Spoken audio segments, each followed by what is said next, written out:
Bonsoir à tous. Je vais tenter de vous raconter la pratique de l'art-thérapie au centre Léon Bérard dans un service de médecine palliative spécialisé dans la douleur. L'art-thérapie, c'est une pratique d'accompagnement et de soins de la personne qui met en mouvement chez cette personne un chemin créatif via des médiations artistiques. L'idée, c'est que le patient se décentre peu à peu de sa maladie en lui proposant une expression de soi libre, poétique et créative. Par exemple, choisir une feuille, un crayon, un pinceau, trouver une couleur, inventer des mots, des histoires et donner du sens à ce que l'on représente. Je pense qu'en s'exprimant par la création, l'intensité de ce qu'il ressent, le patient s'ouvre au monde qui l'entoure, repousse l'angoisse, parfois la douleur. Il peut dire sa colère, ses espoirs, ses peurs et aussi évoquer ses symptômes. J'ai inventé un module avec différentes médiations que j'intitule lecture, écriture, art plastique. C'est un module souple et adaptable selon les désirs des patients eux-mêmes et la séance se fait individuellement dans la chambre du patient. Elle peut durer de 15 minutes à 1 heure, voire plus, en fonction de l'autonomie de la personne et de sa fatigue. En fait, chaque rencontre est très particulière. Je n'ai pas de plan établi, je m'adapte et me saisis de ce que je ressens de la personne. J'invente des chemins particuliers pour favoriser ce qu'on appelle un peu l'élan créateur de la personne, afin que celle-ci soit à nouveau dans un désir du faire, dans un plaisir du faire et de nouveau dans un projet au temps présent. À chaque nouvelle rencontre, j'aborde le patient en lui expliquant ce temps ensemble tout simplement comme un peu un voyage artistique. Et parfois, je leur dis aussi que c'est un peu un shoot de vie artistique. Dans un premier temps, j'invite la personne à écouter une lecture que je lui fais sur le thème de son choix. J'ai tout un corpus de textes.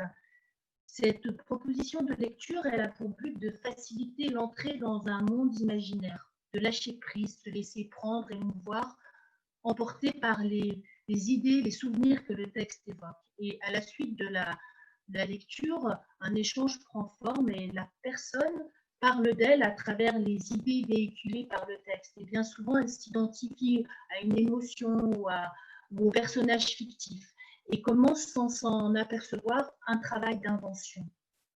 Et puis, je propose un atelier d'écriture où le patient peut développer sa part de créativité. Et souvent, avant de se lancer dans l'écrit, on s'amuse, on fait des jeux avec les mots, des associations entre des images et des émotions. Je pense que se raconter à travers l'écriture est un moyen pour le patient d'être dans un tissage de son passé, de son présent. C'est aussi un témoignage qui crée du lien et inscrit le patient dans le présent, dans le temps aussi. Bien souvent, le texte terminé, il est source de joie, de surprise et de revalorisation. J'insiste sur ce mot revalorisation parce que ce sont des patients dont la maladie a souvent abîmé et un peu transformé le corps. Et quand la possibilité leur est offerte de s'en échapper, j'ai remarqué que faire quelque chose de beau devient nécessaire, même si l'esthétique n'est pas la visée première de l'art-thérapie. Ici, dans ce service, bon, c'est assez important.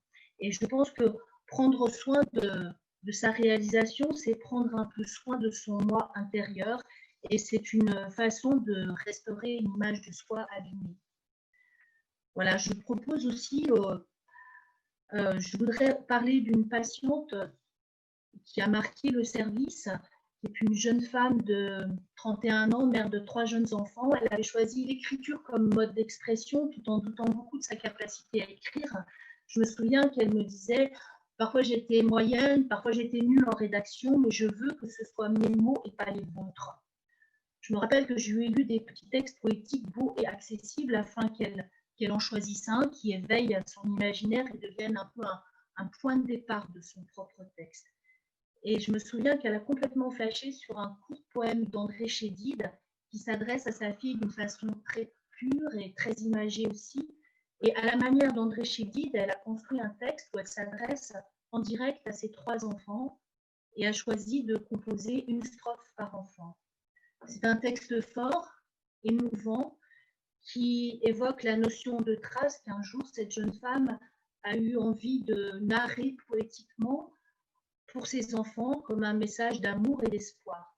Et c'est également un texte qui a été lu et évoqué par beaucoup de soignants entre eux. Il a aussi peut-être servi de lien entre les soignants et la patiente et sa famille.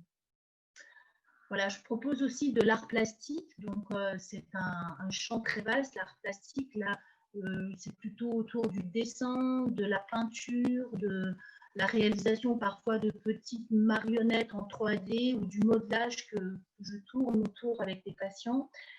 En tout cas, quand le patient s'embarque dans cette médiation, la tablette où il mange devient tout simplement son chevalet et la chambre se transforme peu à peu avec toutes les matières proposées en atelier créatif.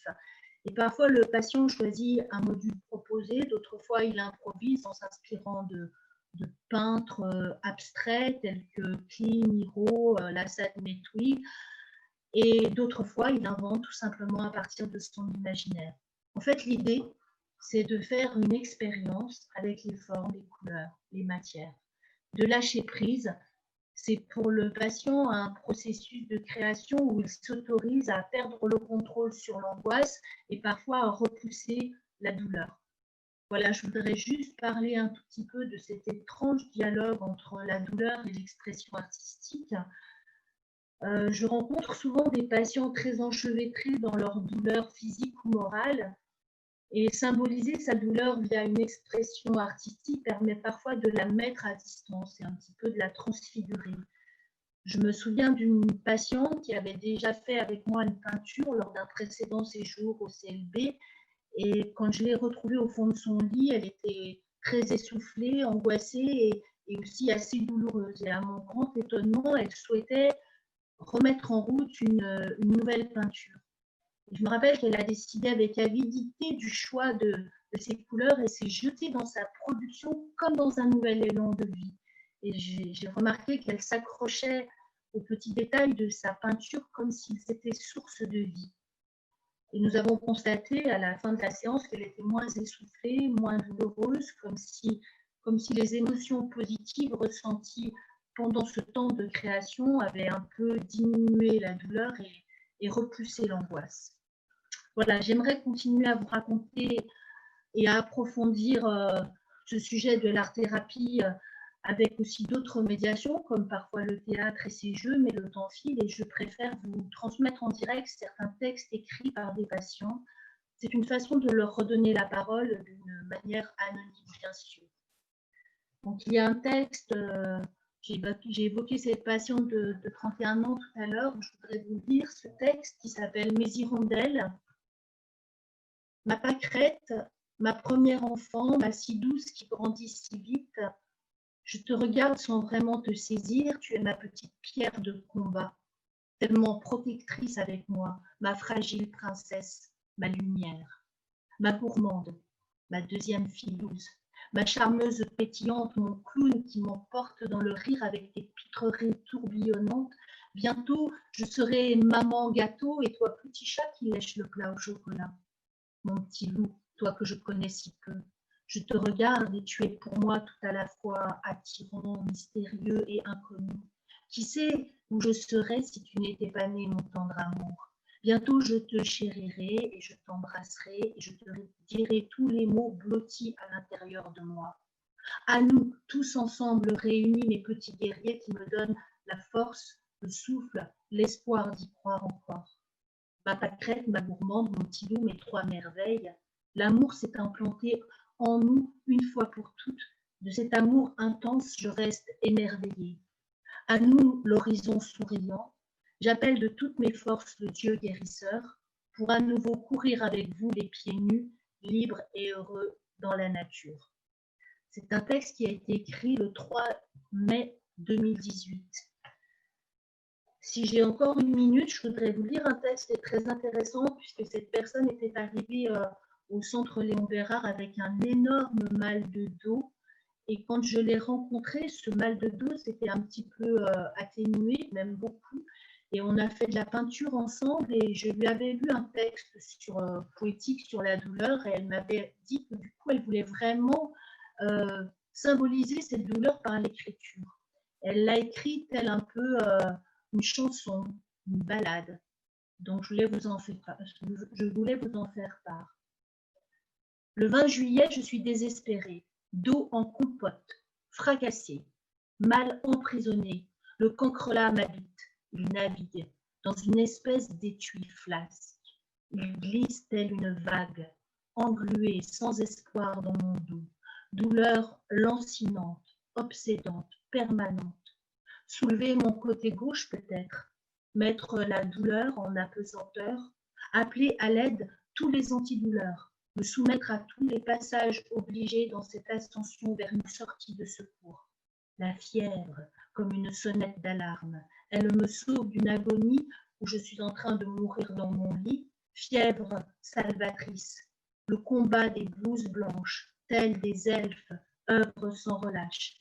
De tout ça filtre un rayon de lumière. Serait-ce encore un signe protecteur de ma grand-mère là-haut dans le ciel, où la ténacité des Amazones médecine, elle ne lâche rien et je leur suis soumise et lucide dans ce combat contre mes ennemis, les douleurs.